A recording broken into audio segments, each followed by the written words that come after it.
Hey, good morning, my friends. It is so great to be here with you all. It's a beautiful morning in Surfside, California. There is absolutely no wind, but as you can see, that waves are crashing behind me and starting to move up toward my little tootsies. It's cold out here also this morning. We've got so much to talk to you about. Tonight, we're going to be at the Redondo Rod and Gun Club with some really great folks. Come on out, meet Danny Cadota, Sam De La Torre, Brian Wynn. I'll be there, and it's going to be a lot of fun. You can bring some food because it's a potluck, or bring a $5 bill and enjoy some great food. It's at 2023 Vanderbilt Lane in Redondo Beach, California. You're all welcome. 6 p.m.-ish, we're going to start getting the food ready, and you can start dining probably around 6:30 or 7, and then there's a meeting, and of course we're going to do the drawing for our raffle tonight. So again, tonight, Redondo Rod and Gun Club. I'll be there around 6 o'clock. Hope to see you there. Yesterday, Accor Offshore Fishing, the guys from Accor Offshore Fishing, Robert, Sal, and of course Ralph, were on our podcast. It's a remarkable podcast. Yeah, there's a lot of fishing information, but it's also about a journey from doing something you're miserable at to achieving your goal to finding something you can't wait to wake up and do every single day. It's a great one, so check that out also. All right, you know what time it is, everybody. It's time for the morning briefing. Normally I take a break right now, but I'm kind of worried that the waves are going to come up here and nail me here in just a little bit. Will you give me a little notice if that indeed is going to happen? So I'm not going to put my coffee cup down. I don't want that out there to Davy's locker. We'll just kind of go along here and see what happens. All right, let's talk about out there on Tanner and Cortez Bank. Jolene Thompson's a wonderful person. She shared some information with me and Brandon Cassar also about the surfers out there on Cortez Bank. You know, they've been surfing some 100-foot waves out there. They are really giant, and it's really awesome to see them. But anyway, they say, or shared some info with me, that those guys were actually seeing bluefin tuna bounce around out there. And while I'm not so sure that surfers are the best ones to identify bluefin tuna, I'm sure some of those guys are what we call water guys, or water, guys that enjoy the water. So they enjoy surfing and they enjoy fishing and anything to do with that big, beautiful Pacific Ocean they enjoy. So the Relentless is putting a trip together out of H&M Landing in San Diego for Monday, and they're going to get out to the bank and see if that bluefin tuna is still there. And it could very well be. And in fact, they were talking awfully big models, so you're going to want to bring some heavy tackle. So you can call H&M Landing down there in San Diego, or you can go to the H&M website for further information on the Relentless trip. We'll be checking that out and see what indeed is going to happen. Long-range boats out of San Diego are fishing down there around the Ridge area, and they continue to pick off some big yellowfin tuna and some good wahoo. Every day is different. It seems like some days are excellent, some days are slow, but many boats down in that neck of the woods experiencing some pretty nice weather and some really big quality yellowfin tuna. I mean, 200-pound stuff, even bigger than that at times. So there are some big yellowfin tuna down in that neck of the woods. We move you up the Baja Coast, and we'll stop there at San Quintin and tell you that the yellowtail bite is good on the yo-yo iron down there. Fishing a little bit heavier line when you're yo-yoing for yellowtail. I like 50 or 60. I've even fished them with 100-pound. I like fishing the heavy line when I'm yo-yoing, and I button the drag down and I just pull as hard as I can. I think that is so much fun. Some of you will say, wow, overkill, dude, back off on that line. But I just enjoy fishing the heavy. I'm sorry, I've been in this industry a long time and have some bad habits still. So down in that neck of the woods also some really good rock fishing going on, so you can take advantage of that also. Same thing up there in Ensenada, where our friend Victor at Blackfin Sport Fishing, he's out there on Punta Banda. They continue to catch lots of great rockfish down there around the Soledad Bank, Santo Tomas, Punta Santo Tomas area. They're having some really excellent fishing going on down in that neck of the woods. A variety of bottom fish like sheepshead whitefish, bocaccio, vermilions, treefish, all kinds of bottom grabbers, and they all have a common denominator, and that is they are so good to eat. They are really, really good. The guys down there at Victor's will prepare the fish. In fact, while you're sitting there and they're filleting the fish, when you come back in, they're normally serving you some delicious ceviche or sashimi. You can have a cold beer or a cup of coffee, whatever it is your little heart desires, they will make it happen for you. Blackfin Sword Fishing out there in Punta Banda. Give those guys a look. I'll be down in Ensenada at the end of the month, so looking forward to seeing those guys and many other friends like Arnie Sport Fishing. Arnie's a great guy. He does a great job down there. He's more right when you come into Ensenada, right as you come in after the toll booth, you'll find Arnie, and you'll find him on Facebook, Arnie Sport Fishing, and also a good friend of mine, Diego Nuno, Costa Baja Sport Fishing. Oh yeah, this is getting closer all the time. Uh-oh, I might have to grab the camera, who knows? Costa Baja Sport Fishing, Diego Nuno. He likes fishing calicos along Punta Banda. There's also Big Bonita right now. And around Todos Santos Island, we continue to see some good rockfish in that neck of the woods. So all good stuff. And, you know, for wintertime, not bad at all. I have to admit there's some fun stuff going on right now. All right, so now we get you up. We've talked about San Diego. The Relentless is trying to get out there. Maybe somebody will get out there this weekend. As you look, I looked at the forecast for wind on Tuesday. So they're leaving on Monday night. Almost. And the wind is just non-existent. It's going to be really nice. So they're going to have a very good opportunity. And you're definitely going to want to bring your 100-pound, 130-pound. I'd bring some lighter stuff also in case it turns into that kind of a bite where you're fishing those 18 to 25-pounders. But from what we're hearing, it sounds like some bigger fish out there in that neck of the woods. All right, local fishing. There's been sculpin and sand bass and calico bass and whitefish. It's not wide open anywhere, but I think it could get that way this weekend for some of these local boats, especially here out of San Pedro and up there out of Marina del Rey. They've been doing well on the sand bass. And here recently they haven't had limits, but there's been occasions here this winter where they've had limits of sand bass. Down there at Seaforth, they had 36 sand bass, a buck 42 on the Sculpin. Marina del Rey, 34 guys, 84 sand bass, 27 calico bass, 142 Sculpin, and those are really good eating fish also. So that is nothing to scoff at. And speaking of that, the Monte Carlo will be running out of 22nd Street Landing this weekend, and the forecast is for really nice weather, better than this even, if that's possible. You know, you have this big breaking surf here, as you can see, but look out there just a little bit further, and I'll tell you, it is beautiful, flat and calm. It is really gorgeous. Good morning, John. There's a good friend of mine walking by, John, and it's always good to see him down here at the beach. All right, so that's sounding pretty good, but we need an expert, and it's certainly not me. So let's get Brian Burrell. He's a great deckhand on board the Monte Carlo and a good friend of mine also. Brian, take it away for a moment. What do we need to do to catch a sand bass? Brian, good morning, my friend. How are you? I'm good. How are you, Mr. Good. Friedman? It's good to see you. Good to be seen. Finally. I mean, look out there. It's gorgeous. Beautiful weather. And I think that's all we need to get back to that bass bite you guys were on the Monte Carlo. Absolutely. We went in the rain on Saturday. Oh, you did? We did, and it was rough, and it was pretty much some ugly weather out there, and the bass was still biting. I'm sure they're still biting. And it's one of the best wintertime bass bites I've seen here locally in a while. That says a lot because you've been doing this a long time. So is it mostly sand bass? A few calicos mixed in too. Oh, so fluorocarbon or not?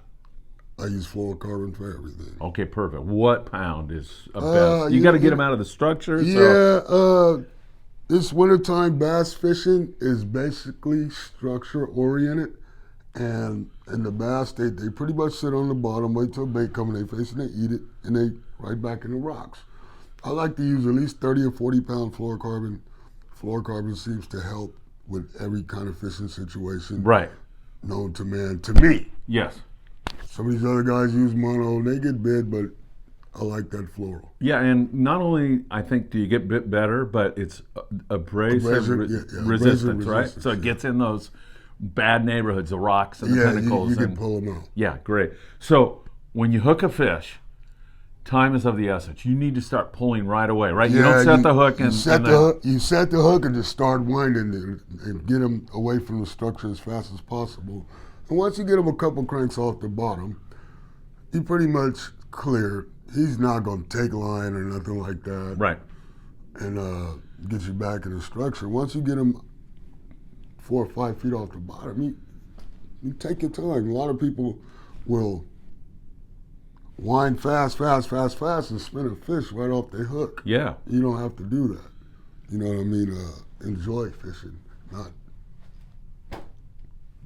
go crazy and pull. Yeah, I mean, the time to pull is when you're bit. And then once you get them away from the structure. As soon as you hook them, as soon as you get them away from the structure, take your time and enjoy the fight. Yeah. You know what I mean? Let the thing have his last few breaths because he's about to die. And he's about to get filleted by you. Yeah. And talk about a good eating fish. I mean, for people who've never done this before, maybe want to go, they're great eating sand bass. Yes. And then there's a lot of sculpin there too, a lot of sculpin this time of year, bigger sculpin.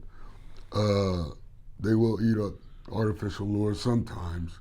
But what kind of artificial? I like using a hookup bait because it's pretty much dummy fishing. Yeah. You know what I mean? Yeah.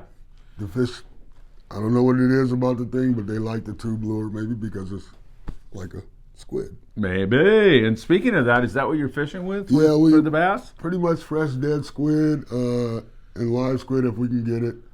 But the weather's been so fouled up, ain't nobody going out there trying to make no live squid for the Monte Carlo. Maybe here in the future. Maybe we get a stretch of this nice weather. Yes. That might happen. Yes. And the bass fishing's been really good. On the tackle suggestions, I would either use a 2-ounce slider and a bigger hook, 4-0, 5-0, 6-0, 7-0. Really? Hockey. Yeah. Or a hockey twist or a mustad or something like that. The squid, they're basically, it's a big bait, and if it's dead or alive, you can hook it several times. That way the fish can't take it off the hook. As far as lead head, same deal. You want that thing sitting right on the bottom. Occasionally move it a little bit, you know what I mean? Not too much, but they pretty much bite right flat on the bottom. Excellent. For again, novice anglers, guys that are coming out on a half-day boat, when they feel the peck and you're getting these pecks, is that when you swing or do you wait for it to load up? I typically wait for my rod. I wait for the fish to bend my rod tip. That way I know he has the hook. A lot of times they'll bite at the head and they have to eat up the bait. It's like you trying to eat a $20 cheeseburger in one bite. You can't do it. You know what I mean? Great analogy. I love it. A lot of times the bigger bass could eat a squid in one bite, but a lot of the bass sometimes, they're not that big. I mean, come on. They get a lot of pressure, and to catch a big bass, you have to go and you have to give it a whirl more than once a month or twice a month. You know what I mean? Some days they're all big, some days they're all small. There's very few throwbacks out there right now, and some of the other boats I've been seeing, they've been getting limits. It's been good fishing here, it's been good fishing up in the bay, and I think the guys are out there fishing now on the Spitfire. They've had some really good fishing, like you said. But anyways, you might be out here this morning, and definitely this weekend looks great. I've looked at the weather for this weekend. It's going to be nice. Come on down to 22nd Street Landing, and you can catch some wintertime bass. Schedule. When do you leave? 10 to 4 every day. Winter schedule. 10 to 4. Every day. There's no more double half day on the weekends right now, but soon to come. Hey, do me a favor, everybody. Go jump on the Monte Carlo and go over and give this guy a big hug for me. Yep, because he's one of the best, man. I need hugs and not drugs. Brian, thank you so much, my friend. Love you. All right, love you too. Come on down, you guys. See you soon. All right, I love Brian. He is such a personable guy. Great fishing knowledge. So much fun to fish with. Walk on the boat, tell him you know me, and you know what? He'll throw you off the boat. No, he'll really help you out. If you're a novice angler and you need some help, mention to Brian that, hey, I'm new at this, or I'd like to learn more, and he will help you out a lot. So keep that in mind. All right, David Rosenthal, he told me that he was with his neighbor, Ron Davis, and they were at the Fin and Feather in Palmdale. Now, he said it was pretty darn slow fishing going on out there. Not really that good. But that didn't stop Ron from catching his personal best rainbow, a 7.66 pound beautiful fish. As you see, it graces our cover of the morning briefing today. So way to go, Ron. And of course, David Rosenthal, a super great, fun guy to be around. And always, I think we're okay. Oh my goodness, we made it. We survived. I'm still watching. That tripod's not looking that great. Okay, we're good. David Rosenthal is also going to head out to Castaic on Saturday and see if he can't get the stripers to bite. So that should be really good. Don't forget the Danny Cadota show tonight. It's a recorded show, but Danny asked the question to you: how good do you want to get? What kind of an angler do you want to be? And Danny uses some of the heroes that are behind the scenes to illustrate what it is you need to do to up your game. 6 p.m. tonight, right here on the Friedman Adventures YouTube channel. I know you're going to love it because Danny is awesome. I love him too. Now, the reason why it's recorded tonight is because you get to meet Danny Cadota, and you get to meet Brian Wynn, Sam De La Torre, and yours truly tonight at the Redondo Rod and Gun Club. You don't need to make a reservation. Just show up, and we're going to have a really good time. 2023 Vanderbilt Lane there in Redondo Beach. And we'll be doing the drawing tonight and let you know who the winners are. All right, my friends, a beautiful morning. I think I was a little bit of a baby about these waves. You know, I'm ready to run off and hide. It's really a gorgeous morning. It's chilly, though. Too chilly to be out here in my bare feet and shorts, but the sacrifices I make for the morning briefing. Have a great one. Hope you get on the Relentless with Brandon this Monday night out of H&M Landing. That should be a really fun trip, and hopefully we're going to start catching more and more bluefin. You know, there's still a lot of market squid everywhere we look, and that is that magnet that's just attracting all those predators, getting the food chain rolling along. It's going to be a great year, I think, in the Channel Islands for sea bass, and perhaps here it'll finally get going big time like it used to. Catalina, San Clemente, I think Santa Barbara's a shoe-in. I think Nicholas is a shoe-in. Maybe though we'll see the glory days of Catalina Island come roaring back this year. Anything is possible with the great fishing we've been having. Have a great morning, Thursday morning, my friends. Keep up doing what you're doing. You guys sending all that clothing down that we're taking to Mexico, I can't tell you how much we appreciate that. It's a big help to our brothers and sisters south of the border. Don't miss that podcast with Ralph, Accor, and Accor Offshore. Those guys are really great guys, and that's a podcast that I really enjoy doing. Take care, my friends, and I hope to see you tonight at the Redondo Beach Rod and Reel Club. Have a great one.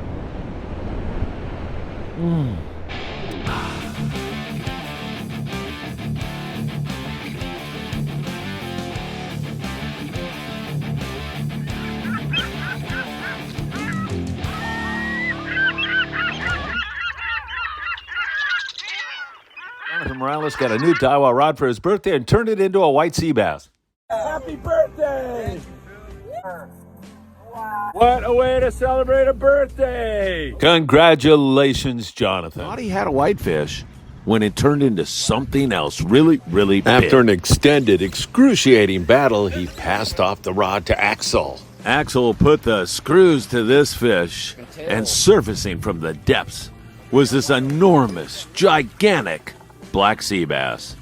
Captain Mike said it would go easily over 200 pounds. The crew on the Pride used a gaff to get the hook out of the tail of the black sea bass and then gave it a push downward to get it breathing again and acclimated, and down went that gigantic monster to live to fight another day.